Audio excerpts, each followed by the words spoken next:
Hey guys, welcome back to another video. So guys, आज हम इस वीडियो में बात करने वाले हैं ऋतु राय के हॉट सीन के बारे में। सो चलिए लेट ना करते हुए वीडियो को स्टार्ट करते हैं। ऋतु राय की हर एक वेब सीरीज़ में उनके आपको काफ़ी ज़्यादा हॉट सीन देखने को मिल जाते हैं, जहां उनके काफ़ी ज़्यादा बोल्ड सीन भी काफ़ी पॉपुलर है।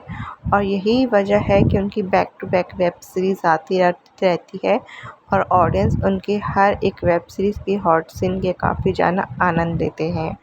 ऋतु राय के हर एक वेब सीरीज़ में आपको काफ़ी अच्छे सीन्स देखने को मिल जाएंगे।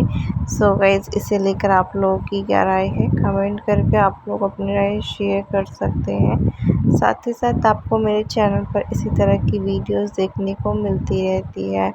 वीडियो पसंद आई है, वीडियो को लाइक कर देना, चैनल को सब्सक्राइब करना बिल्कुल मत भूलना।